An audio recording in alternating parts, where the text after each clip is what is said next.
Hello, Deus Ex Machina here. It must be understood that my intention is to turn a hopeless situation into a happy ending. By this I mean the entire situation.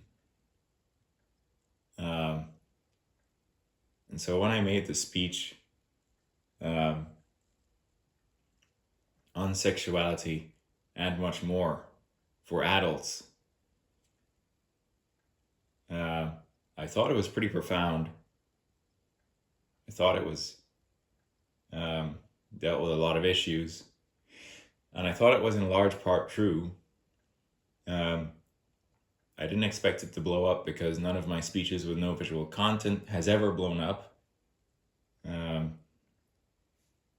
and so it's now at about 6,000 views.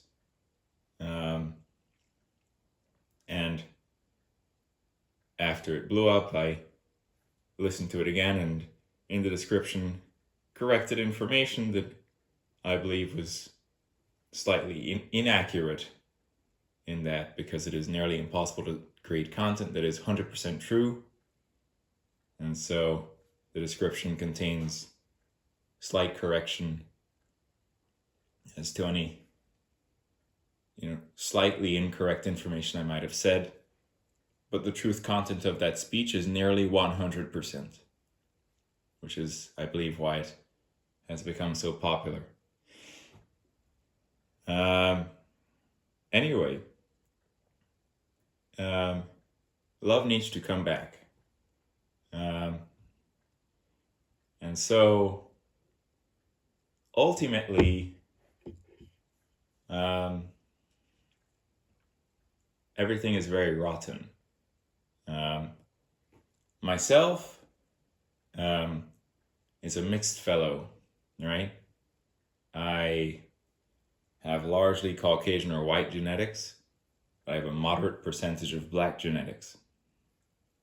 And so basically the black in me makes my hair on top of my head and my beard curly, tends to make my nose thick, tends to make my lips thick, and then my complexion is kind of a golden brown. All right? And so I am mixed. All right, so I've been to a pub before. Fellows analyzed my facial information. He said, "Hey, you're black." So I'm a light-skinned black or brown male in America. America is a country in which, if you have even a moderate percentage of black genetics, people identify you as black. Anyway, so I'm a hybrid. Now, of course, the stereotype is that the men of African origin are more endowed than the whites. This is 100% true because of the following. The African origin men evolved in a hotter, more equatorial Africa, right?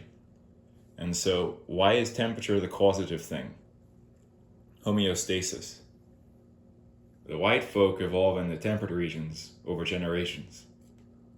The black folk evolving in a hotter, more equatorial Africa, evolving in hotter conditions.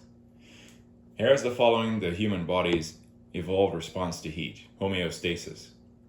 When it is hot, the blood's going to go to the surface of the skin and the extremities, including the genitalia, to maximize heat loss of the heat content in the blood to the external environment. If you're evolving in the temperate regions, the colder regions, all right, homeostasis will make the blood go to the innards of your body, away from the surface of your skin, away from your extremities, away from your genitalia. Your genitalia will become less engorged with blood. Okay? And so during male puberty, blood flow to the genitalia sort of delivers nutrients to the dick to build out its structure and size. And so, if you simulate the universe, evolving a race of humans in hotter conditions, is both going to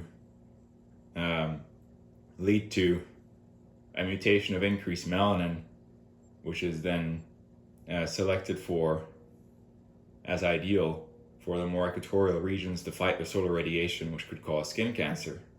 And also because of superior blood flow over generations to the genitalia, evolving and going through puberty in hotter temperatures, larger on average size than the white folks evolving in the temperate regions, who are fairer skinned and didn't have the mutation of increased melanin.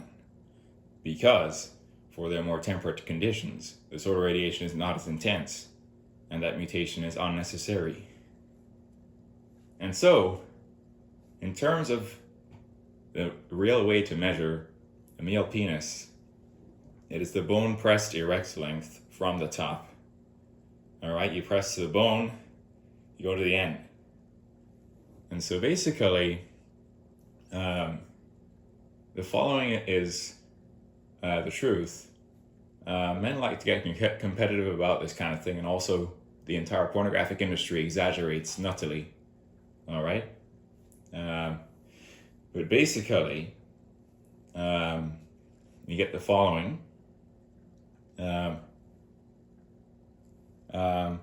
Some male humans are growers in that they grow significantly from their flaccid to their maximum erect size.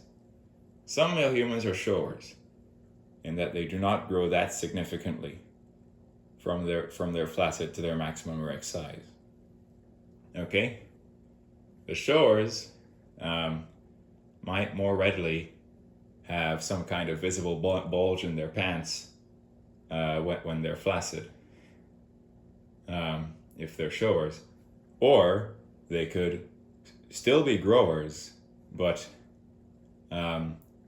they have a bulge just because their flaccid is bigger, and then they also grow to be bigger. Anyway, and so on and so forth. But I'm going to talk about bone pressed erect length peak. The average bone pressed erect length peak in the United States of America is 5.6. All right, to my knowledge. The country on the planet Earth with the largest average bone pressed erect length, average, is Sudan, Africa, in which that average is 7.1. Okay? And then the Indians' bone pressed erect it's like 5.1, right? And the Asian men may be similar. All right? And so, while indeed the men of African genetics, African origin, will be more endowed on average than the white folks, the following is also true. Genetic variation and testosterone exposure during pregnancy can lead to males that are endowed, even though they're white. And so, to my knowledge, there's information going around that the world record holder for male penis size, all right, is actually a white British male, Caucasian, going by the name Matt Barr, who actually is the medically verified largest on the planet Earth. Meaning, a white British guy is bigger than all black porn stars that have existed. All right? So you can look him up. His name is Matt Barr. You're like, whoa, what? That's weird. I thought the stereotype was the black guys are more endowed. There are white anomalies due to genetic variation, testosterone exposure during pregnancy, that could be as big or bigger than the black guys. All right? So on and so forth. Anyway.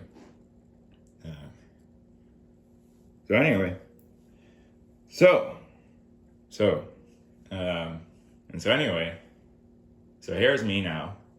I'm a mixed guy. I'm a brown guy. All right? I'm a grower. And so when I'm warm and relaxed, my flaccid may end up hanging to slightly over 5 inches. All right? And you're like, what? You're only slightly over 5 inches when you're flaccid? yes, I'm a grower. If it's freezing and my body starts doing homeostasis and the blood is going away from the surface of my skin and my dick, all right, my flaccid when freezing could go from slightly over 5 inches to like 4 inches if it's freezing, all right? All right? However, my measured maximum bone pressed erect length from the top is precisely about 8.5, all right? So I'm slightly over 5 flaccid, and then I'm 8.5 at peak bone pressed erect, okay? And so basically, these are in completely unexaggerated terms, okay? And so on and so forth. All right? I wouldn't be the largest a woman could find in terms of my peak, all right? But this is the whole point. People should find who they're evolutionarily meant for, and so on and so forth. And everything has gotten very silly and very rotten. But anyway, and so on and so forth. Now, so basically that's me. Now, the other thing that's a way of parameterizing male penis size is mid-shaft girth circumference, okay? And so basically for me, in girth circumference around shaft, I will be slightly over 6 inches in girth in shaft girth circumference at peak. All right, but girth is distributed among the width and also the height, and so often I am sort of, in terms of girth, wider than I am sort of tall. Anyway, and then I have a larger head or glans than shaft. And so my head or glans is actually tends to be 7 inches in girth around. All right, and so on. So that's, in summary, me. 8.5 bone pressed, over 6 shaft girth, tends to be wider than tall, and then maybe 7 girth around head. All right, that's me. Okay? In unexaggerated terms, that's me. And so on and so forth. Now,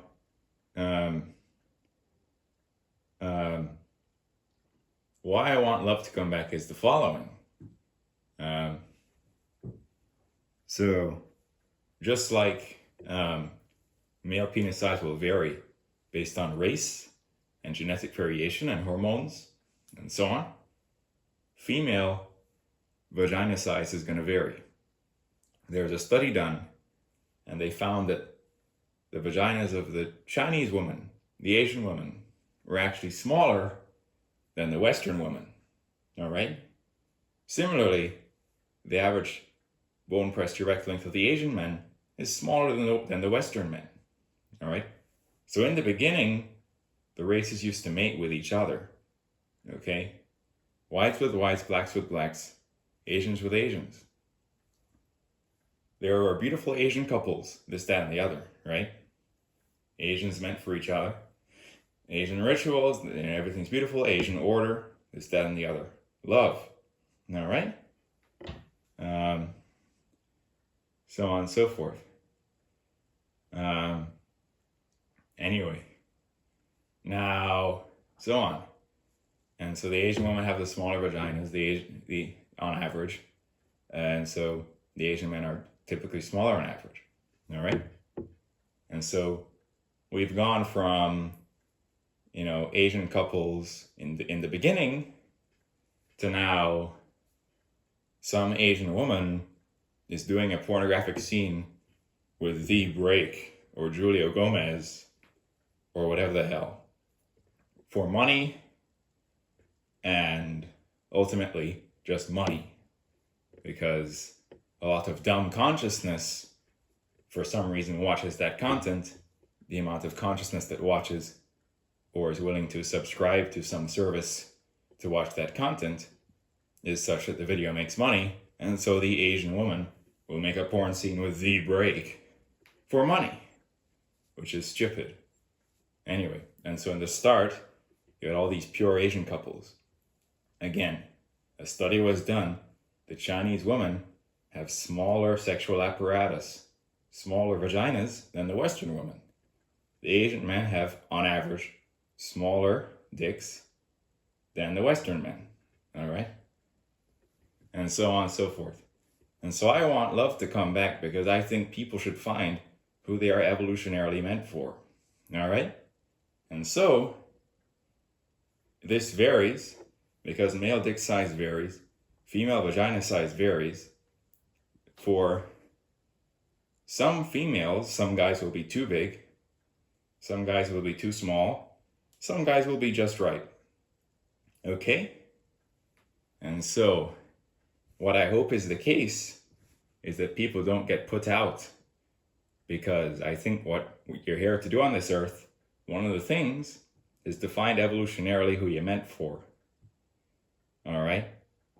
And so you don't have to be the biggest. You don't have to be this, that, or the other. You just have to find who you're evolutionarily meant for. But anyway, so on and so forth. So anyway,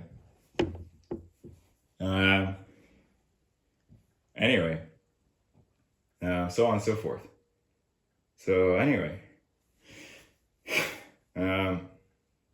so on and so forth. And so now we're going to get into some information. All right. I said I was 8.5 bone pressed at peak, slightly over 6 girth in shaft, with it distributed slightly more in the width dimension than the height, and then maybe 7 girth around head. That's me. Unexaggerated. If you ask any large language model like Grok or any Google Gemini to sort of scour the internet and based on the Reddit frame analysis community, which does frame analysis estimates of male pornographic actors' size, right? For example, Anton Harden is a performer male with Blacked.com, right? He's about 5'7", and if you ask the Grok large language model based on frame analysis estimates, what's Anton's parameterization? It's going to spit out 8.5 BPEL, right? And then maybe slightly over 6 inches in girth circumference. Anton, like myself, you may look at the scene and his girth seems to be spread more in the width dimension than the height dimension. All right? He is, in terms of girth distribution, wider than he is tall. Anyway. And so, all right? But Anton is maybe 5'7", and I'm 6'4". And so Anton with his short legs, at sort of maximum engorgement, hanging, could from certain camera angles look like he's hanging to nearly his knee, whereas I've got way longer legs. But anyway, which is just funny. Anyway, so anyway.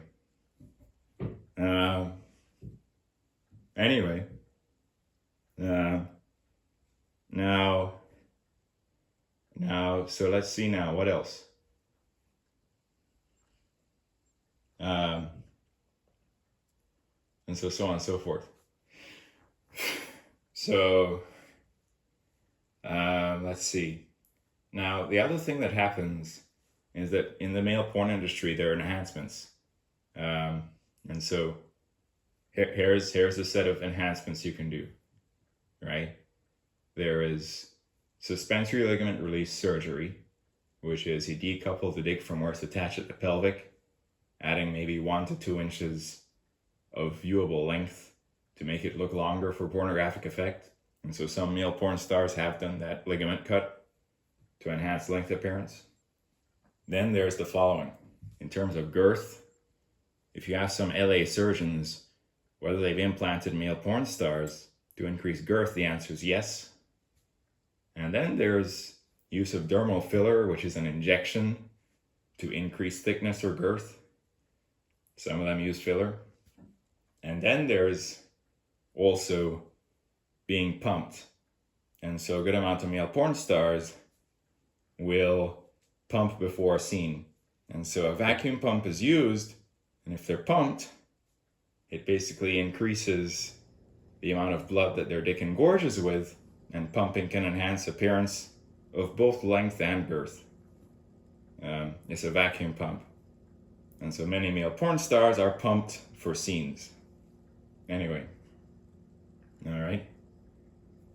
And so a moderate percentage of high girth performers are enhanced by some mechanism. All right. So on and so forth. However, in the case of Brake or Julio Gomez, it is thought that he actually had sickle cell anemia, leading to episodes of priapism, right? Which caused swollen tissue, all right? And so it is thought that Julio's girth was natural due to that health condition. And so ironically, if you have sickle cell anemia, can cause episodes of priapism, can lead to swollen tissue, can cause abnormal girth.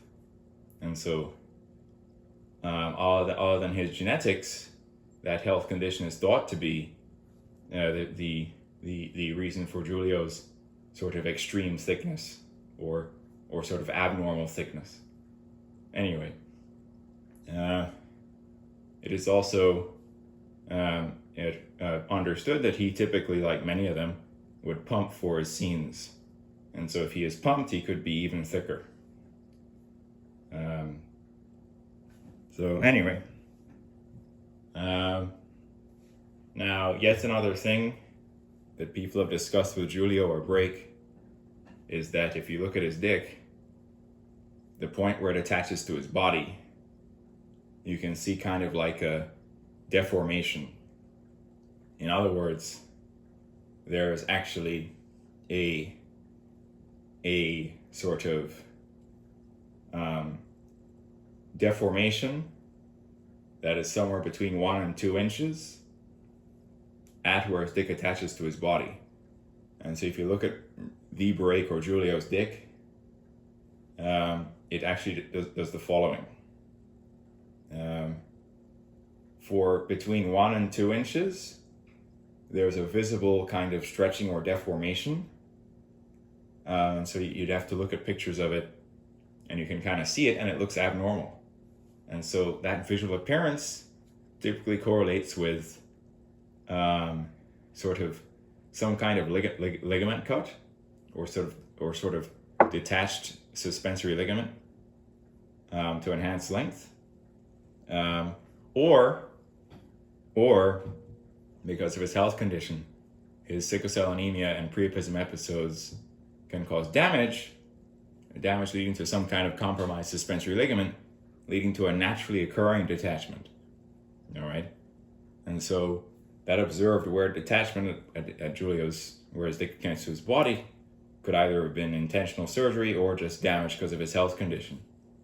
All right, but anyway, so on and so forth.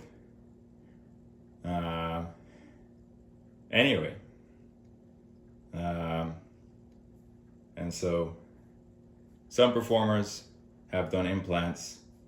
Moderate percentage of the high girth performers are enhanced. Some of them it's natural. And so ironically, Julio's health condition, again, his girth is largely natural. But anyway, so on and so forth. And so modern day black porn star Hollywood Cash, you compare him to Julio, Hollywood Cash's girth is like, kind of like a half of Julio's. Hollywood Cash is like a wire compared to Julio. He's still a green lighted porn star on blacked. But anyway. So anyway.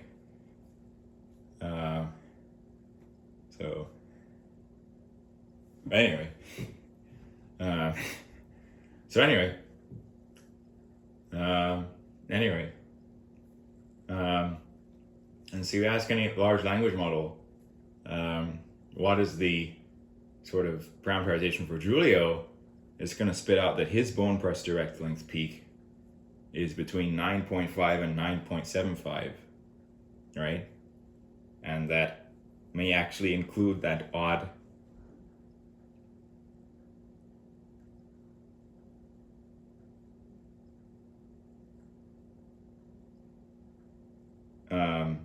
pelvic detachment, and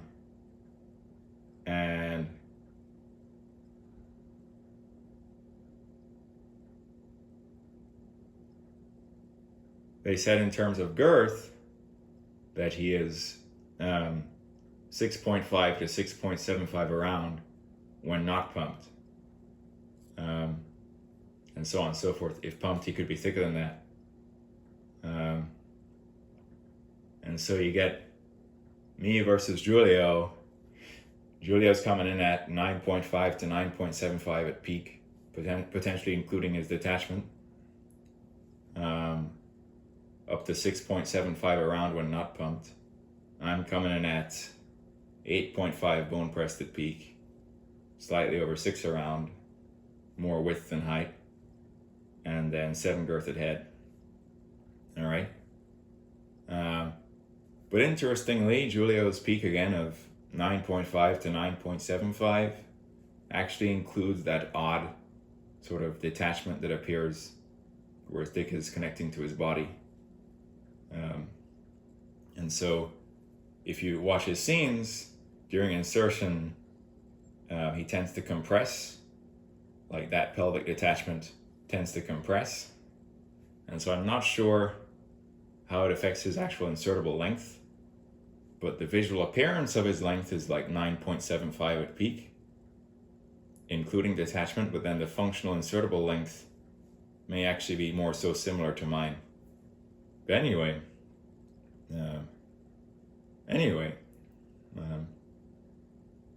so on and so forth. But anyway, and so on and so forth. So let's see, what else? What else? Here. And so ultimately, a female vagina, when on her out, is going to be maybe 4 inches deep. When a female gets horny or is preparing for sex, her vagina is going to maximally expand to 8 inches deep. This will vary based on genetics, racial information, and perhaps also height of the woman. Let's say the woman is larger or taller, she could be deeper, so on and so forth. But really, even for women who are slightly taller than average, their vaginas do not expand to deeper than roughly 8 inches. Okay? And so male humans that are over 8 inches in terms of insertable length are actually going to hit the female cervix. And so on and so forth. Anyway, and so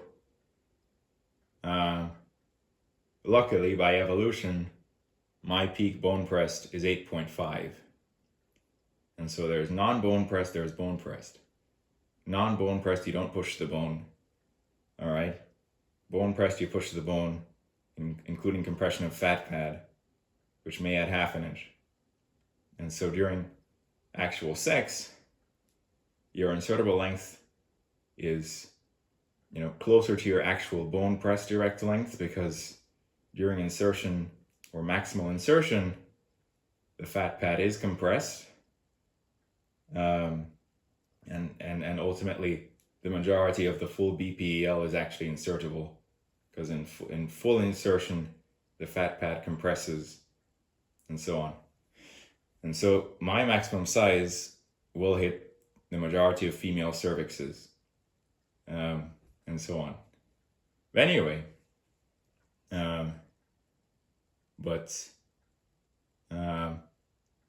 so my partner, or one of the only women who's given me some sexual time of day, is actually a taller than average woman. The average woman in America is 5'4", and she's between 5'9" and 5'10". Taller woman. So perhaps she is deeper, and then we are perhaps then a good match. Heavens knows. But anyway, Um, so, um, anyway, um, so cool. So cool. Anyway, um, um, anyway, and so I have some real problems with God because I do not understand how God could allow micropenises to exist. So a micropenis is actually tends to be 3 inches when maximally erect, and so on. But anyway, anyway,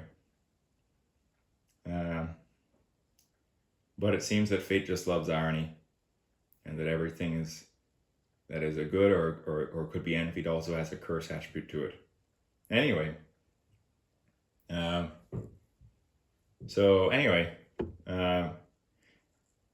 in my first few experiences in intercourse, I got less naive, and so I realized that to maintain your peak size during intercourse, you need to have consistent arousal level. You have to be into it. And so basically, and then further, there are a whole ton of variables that need to be perfect to maintain peak size.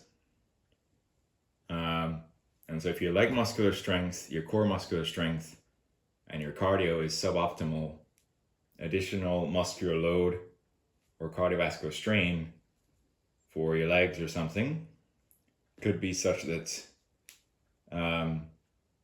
you reduce from your true maximum size. And so as I was learning about myself, I realized I was mainly, just jacking off sitting down, and I hadn't understood or ever really jacked off standing up. And so basically, I was intentionally trying to understand sex, and so I would stand up and try and become aroused. And I'd realized that when I was standing up and trying to become aroused, it was harder to reach my peak size than as I would sit down, I would more easily engorge to my peak size. I was like, okay, that's weird. But it's not weird. It's just that muscular and cardiovascular load to support yourself standing could make it harder for your dick to engorge to its peak size, because it's all about blood flow. And so ultimately, this problem can be solved. All you have to do is increase leg and core muscular strength and cardiovascular health, do cardio 3 times a week, and be high energy, and then sitting down, standing up doesn't matter.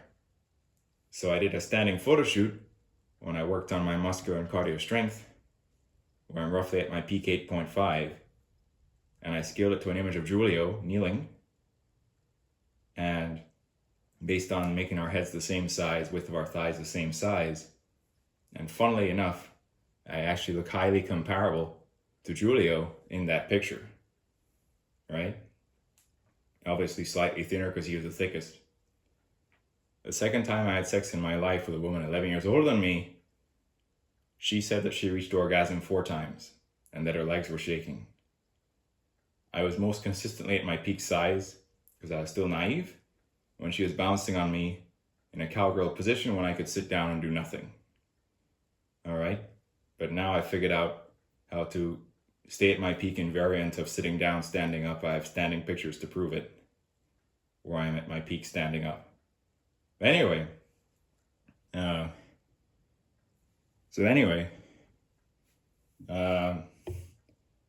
so on and so forth. Yet another time, woman says she's bleeding because of some tear. And I'm like, is this period related? And she's like, she's not on her period. She said bleeding with me could happen with men that are larger or more endowed.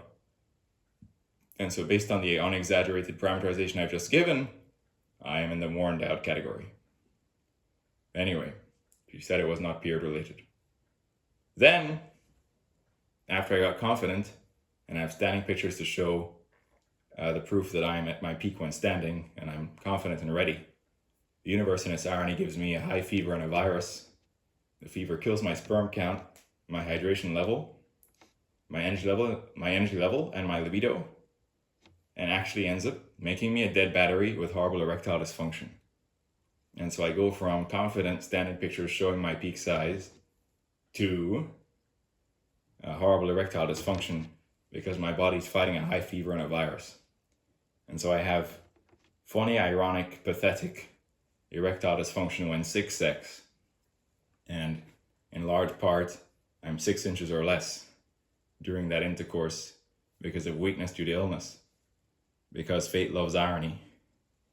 Anyway, and so on and so forth.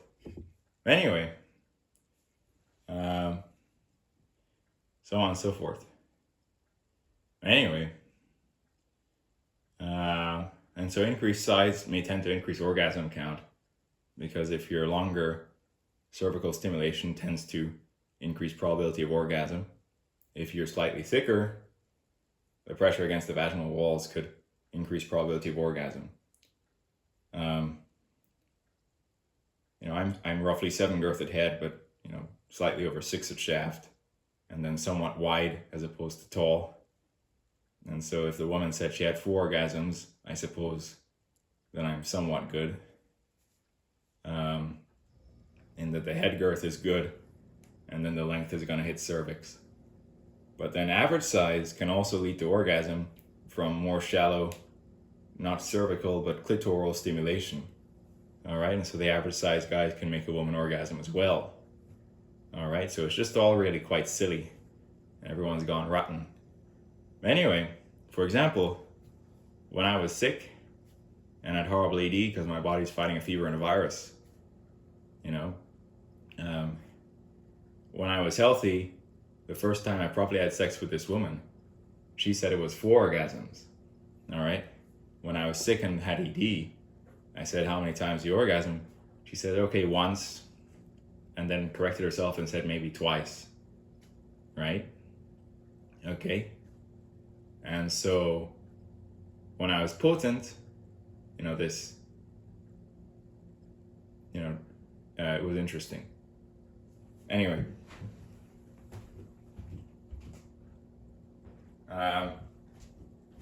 So cool. Anyway.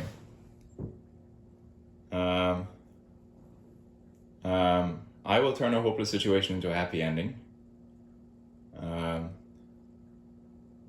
And love needs to come back. And people should find who they're evolutionarily meant for.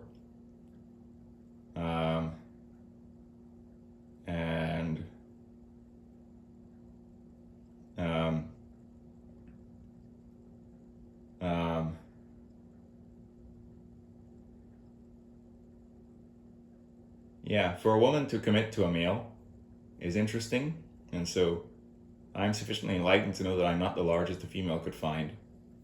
And so ultimately I'm open to even being in a relationship with a woman who also can have intercourse with other guys who are slightly larger than myself. But I'm still, pretty big. I was good enough to make a woman orgasm 4 times. Anyway, there's more than me. Anyway, I will turn a hopeless situation into a happy ending. Deus Ex Machina. Out.